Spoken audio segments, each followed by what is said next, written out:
पवित्र कार्तिक मास की बहुत बड़ी महिमा पुराणों में बतलाई गई है। पूरे कार्तिक माह पर्यंत भगवान विष्णु के निमित्त व्रत किया जाता है। स्नान यम नियम किए जाते हैं, दीपदान किए जाते हैं, खान पान रहन सहन स्नान आदि के बहुत से नियम बतलाए गए हैं। जैसे कार्तिक महीने का व्रत कैसे करें, कार्तिक माह स्नान किस तरह करें, कार्तिक के महीने में व्रत करने वालों को क्या क्या चीज़ें नहीं खानी चाहिए तथा क्या चीज़ें खा सकते हैं, और पवित्र कार्तिक मास के व्रत का क्या फल होता है, यह सारी बातें शास्त्र प्रमाण से आप इस वीडियो में जानेंगे। वीडियो को पूरा देखिएगा। चैनल पर यदि आप नए हैं तो सब्सक्राइब करके नोटिफिकेशन बेल को ऑन कर लें, क्योंकि यहाँ आपको प्रामाणिक व्रत पर्व त्यौहार, ज्योतिष, वास्तु तथा ग्रह बाधा निवारण संबंधी वीडियो देखने को मिलेगी। वीडियो को लाइक करके कमेंट में ओम नमो भगवते वासुदेवाय जरूर लिखिएगा। आइए इस महत्वपूर्ण वीडियो का शुभारंभ करते हैं। कार्तिक का महीना परम पवित्र महीना होता है। इस माह में स्नान का उत्तम फल कहा गया है। काशी, प्रयाग आदि तीर्थों में स्नान करना चाहिए। गंगा, गोदावरी, नर्मदा आदि नदियों में स्नान तथा पवित्र जलाशयों में भी स्नान करना चाहिए। कार्तिक मास का व्रत करने वालों को यह व्रत आश्विन पूर्णिमा से प्रारंभ कर देना चाहिए। भगवान विष्णु के निमित्त यह व्रत किया जाता है। लक्ष्मी नारायण का ध्यान पूजन पूरे महीने व्रती को करना चाहिए। यह व्रत फलाहार पूर्वक अथवा एकाहार पूर्वक करना चाहिए। कार्तिक के महीने में बहुत सी वस्तुओं का त्याग करना चाहिए। कार्तिक माह का व्रत करने वालों को मौन होकर स्नान करना चाहिए। प्रतिदिन दीपदान करना चाहिए, आकाश दीपक छोड़ना चाहिए और पूरे माह तुलसी भगवती की सेवा करनी चाहिए। कार्तिक स्नान के महत्व के बारे में कहा गया है। कार्तिके हम करिष्यामि प्रातः स्नानम जनार्दनो प्रीत्यर्थम तव देवेशो दामोदर मया सह इमं मंत्रम समुच्चार्यो मौनी स्नायात व्रती नरः। इस मंत्र का मन में उच्चारण करते हुए मौन होकर स्नान करना चाहिए। कार्तिक मास व्रत का संकल्प धारण करना चाहिए। आयु, आरोग्यता, ऐश्वर्य की प्राप्ति तथा पुत्र पौत्रादि संततियों की वृद्धि एवं चतुर्विध पुरुषार्थ अर्थात धर्म, अर्थ, काम, मोक्ष की सिद्धि के लिए कार्तिक मास का व्रत करना चाहिए। तीर्थ में स्नान करके भगवान सूर्य नारायण को अर्घ्य दें तथा लक्ष्मी नारायण भगवान को अर्घ्य प्रदान करें और अपने पितरों का तर्पण करें। भगवान लक्ष्मी नारायण को इस मंत्र से अर्घ्य प्रदान कर सकते हैं। व्रतिना कार्तिके मासी स्नातस्य विधिवन् ममो गृहाणार्घ्यं मया दत्तम धनुजेन्द्र निषूदनो नित्यं नैमित्तिके कृष्णे कार्तिके पापनाशने गृहाणार्घ्यं मया दत्तम राधया सहितो हरे। इमौ मंत्रौ समुच्चार्य योर्घ्यं मह्यं प्रयक्षति सुवर्णरत्न पुष्पाम्बु पूर्ण संख्येन पुण्यवान सुवर्ण पूर्णा पृथ्वी तेन दत्तान संशयः। इन मंत्रों का उच्चारण करते हुए अर्घ्य को प्रदान करना चाहिए। कहा गया है कि कार्तिक के महीने भर यदि काशी आदि तीर्थ में स्नान ही कर लिया जाए तो अनंत गुना फल प्राप्त हो जाता है। यदि पूरे कार्तिक महीने में स्नान संभव ना हो तो शुक्ल पक्ष की त्रयोदशी, चतुर्दशी एवं पूर्णमासी को मात्र 3 दिन स्नान अवश्य कर लेना चाहिए। अब आगे हम यह जानेंगे कि कार्तिक महीने में कौन कौन सी वस्तुओं को त्याज्य कहा गया है, अर्थात उन वस्तुओं का सेवन नहीं करना चाहिए।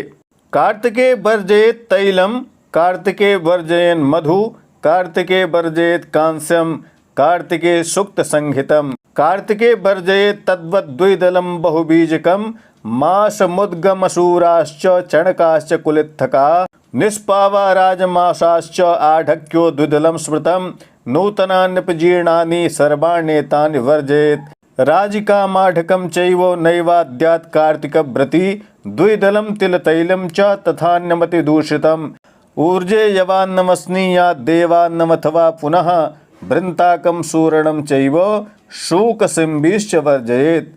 और भी कहा गया कार्तिक व्रतिनाम पुंसा नियमा ये प्रकीर्तिताः तान् शृणुस्व महाराजो कथ्यमानान् समासतः सर्वामिषाणि मांसञ्च क्षौद्रं सौवीरकं तथा राजकोन्मादकं चापि नैवाद्यात् कार्तिकव्रती परान्नञ्च परद्रोहं परदेशगतं तथा तीर्थं विना सदैवेह वर्जेत कार्तिकव्रती देवदेव दुजातीनां गुरुगोव्रतीनां तथा स्त्रीराजमहतां निन्दां वर्जेत कार्तिकव्रती द्विदलं च तिलं तैलं पक्वान्नं मूल्यदूषितं भावदुष्टं शब्ददुष्टं वर्जेत कार्तिकव्रती प्रत्यंगामिषं चूर्णं बलं जम्बीरमामिजं धान्ये मसूरिका प्रोक्ता अन्नं पर्युषितं तथा अजागो महिषी क्षीरान् दन्यद्दुग्धादिचामिषं द्विजक्रीतारसा सर्वो लवणं भूमिजं तथा ताम्रस्थितं पंचगव्यं जलं पल्लव संस्थितं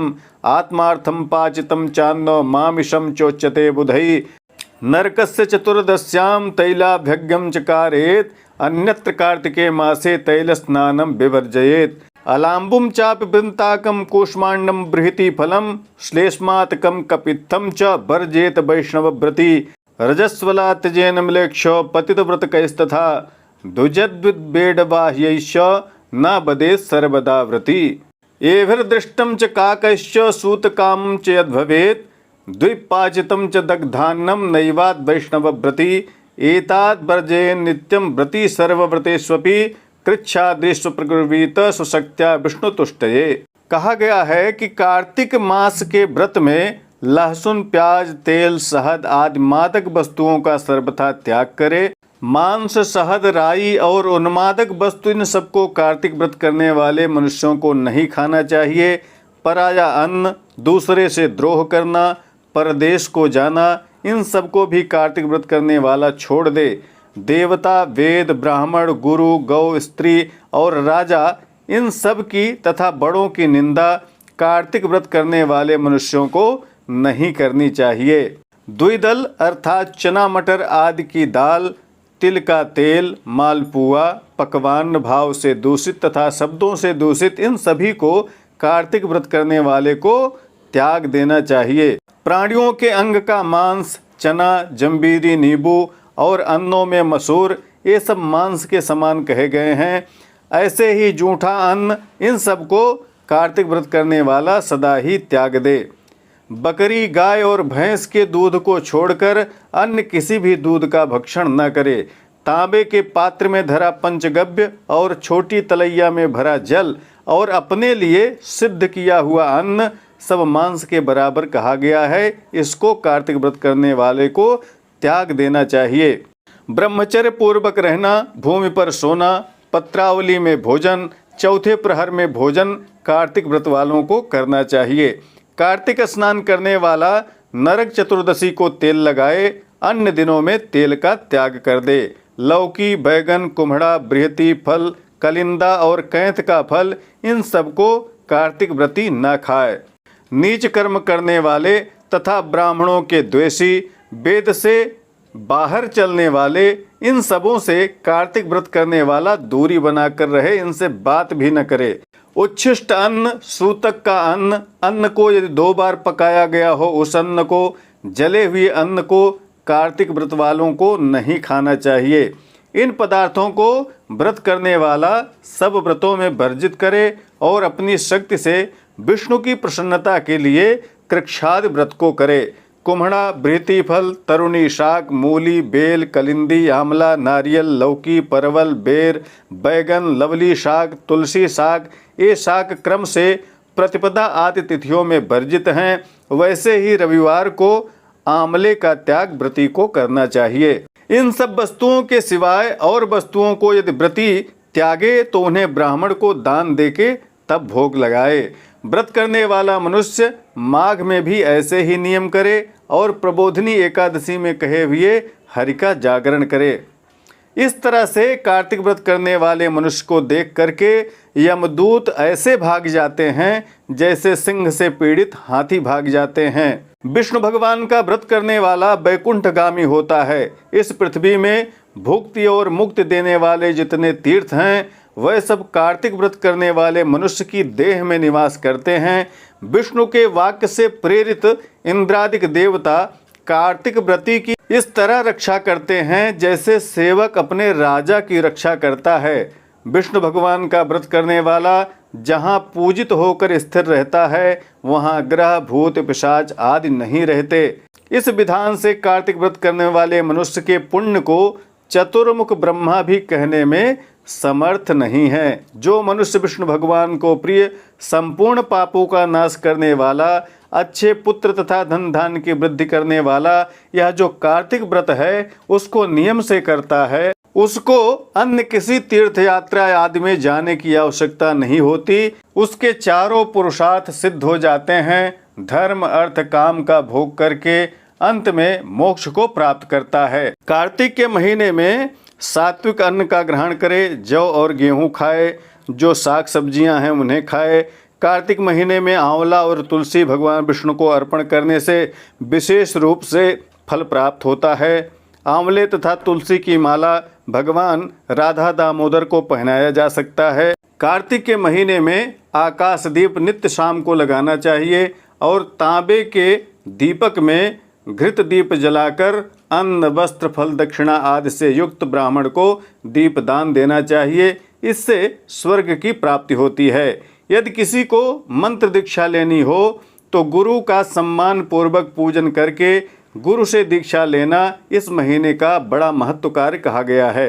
कार्तिक मास में जो भी व्रत किए जाएं उनका उद्यापन अवश्य करना चाहिए। उद्यापन करने से व्रतों का संपूर्ण फल प्राप्त हो जाता है।